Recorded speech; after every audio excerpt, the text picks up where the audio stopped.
paggalang sa pamahalaan. So ito yung sinasabi nila na kapag sinabi ng pamahalaan na magpabaksin, di ba? Ito yung nag-implement sila ng batas na mandatory, kailangan talaga ganito ganyan. Tapos medyo magulo kasi may times na sasabihin na hindi naman daw mandatory pero hindi ka makapagtrabaho kung wala kang vaccine. So napupwersa yung mga tao. So it's parang considered pa din as mandatory. So paggalang sa pamahalaan, ang bawat tao ay dapat pasakop sa mga pinuno ng pamahalaan sapagkat walang pamahalaang hindi mula sa Diyos. So lahat kasi kontrolado ni Lord at pinahintulot ni Lord na kung sino man makaupo sa posisyon na yan as a president, prime minister, or hari, reyna, etc. So lahat ng yan ay kalooban ng Panginoon Jesus Christ. At ang Diyos ang nagtatag ng mga pamahalaang umiiral. Kaya nga, ang lumalaban sa pamahalaan ay lumalaban sa itinalaga ng Diyos. So, dito natakot yung ibang mga Christians na dapat sumunod sila sa pamahalaan. Kasi ito yung sinabi sa salita ng Lord Jesus Christ. Pero iba na yung tipong parang papatayin ka na tapos susunod ka pa din. Kung papakainin ka ng tae, kakain ka din. Ganun. Or kung ikakamatay mo, susunod ka pa din. Mga something ganun. So, kaya nga, ang lumalaban sa pamahalaan ay lumalaban sa itinalaga ng Diyos at sila'y nararapat sa parusa.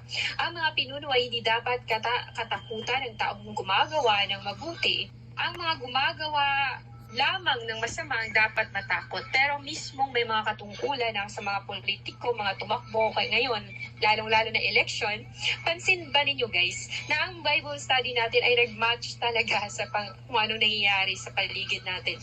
So katulad na lang ng election, di ba?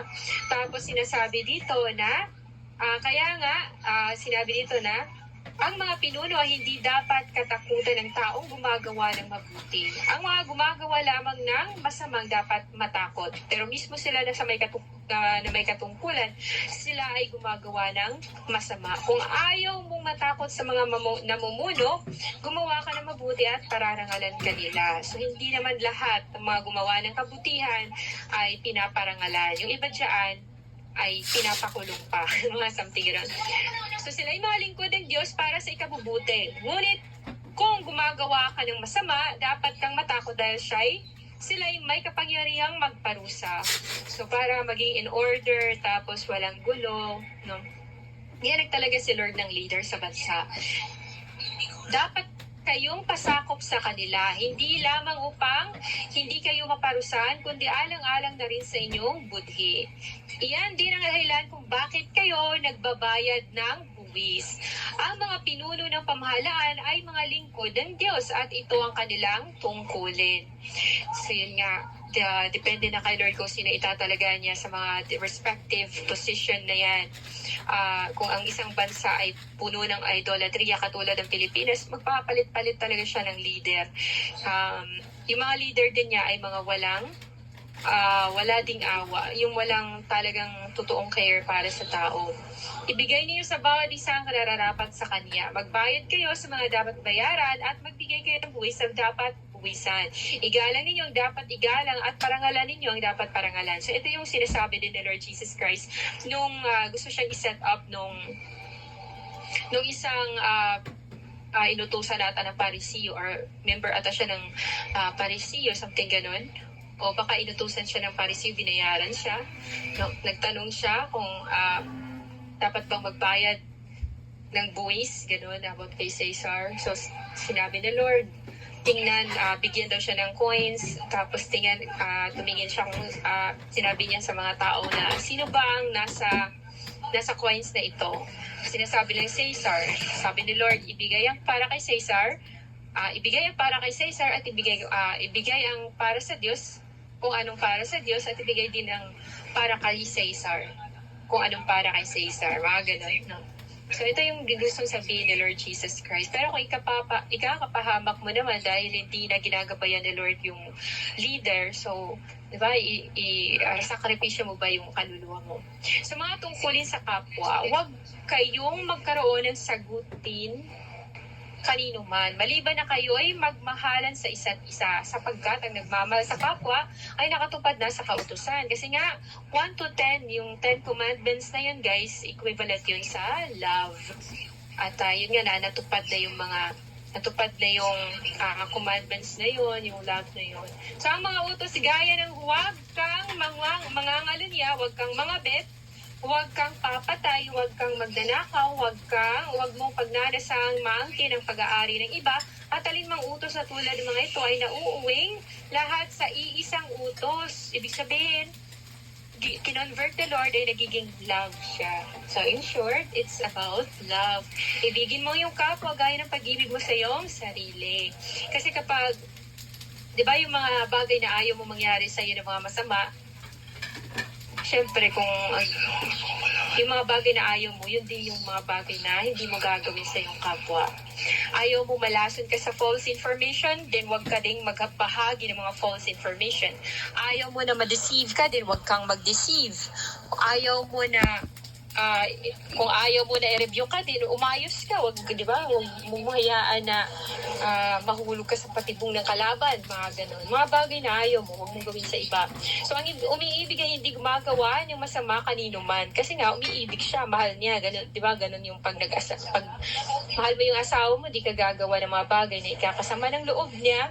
Kasi mahal mo siya. So, ang umiibig, yun nga, hindi gumagawa ng masama kanino man. Kaya ang pag-ibig ang katuparan ng kautusan.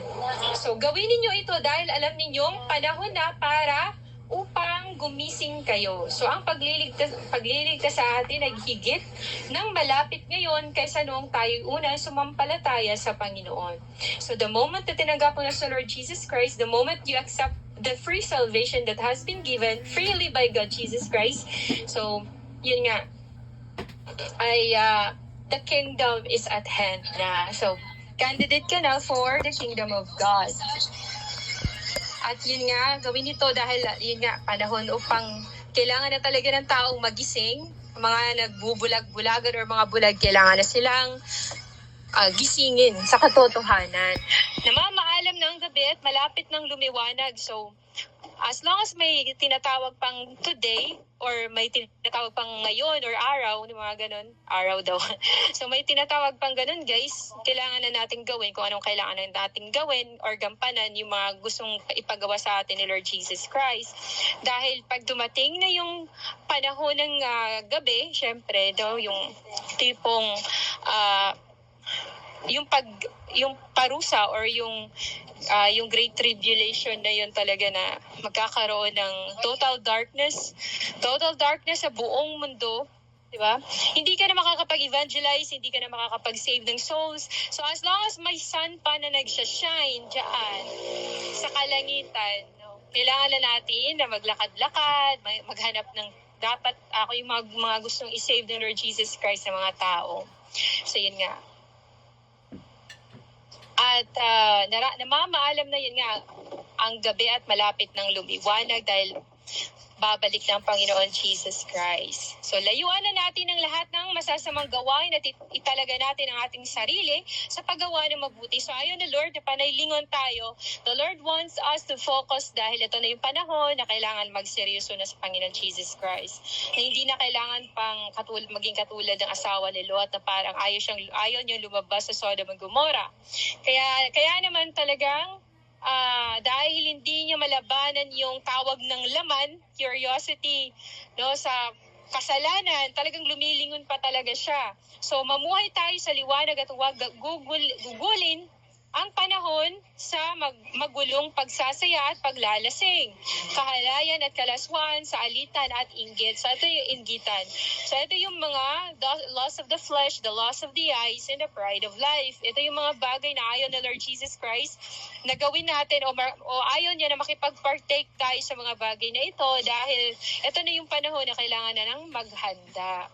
At gawin ninyo ang Panginoong Jesucristo bilang sandata, no? Kasi ito na yung mas madaming taktika si Satan. Talagang mas level up na yung pag-atake nila. At kung dati, 'di ba, yung once doble silang umatake, pero ngayon talagang sobra pa doon sa triple, guys. So bilang sandata huwag ninyo pagbigyan ng laman upang masunod ang mga hilig nito. So wag daw nating hayaan, yun nga sabi ni Lord, run away from hell. Now we should avoid yung mga bagay na ayaw na Lord Jesus Christ o yung mga bagay na ikasasama ng ating spirito.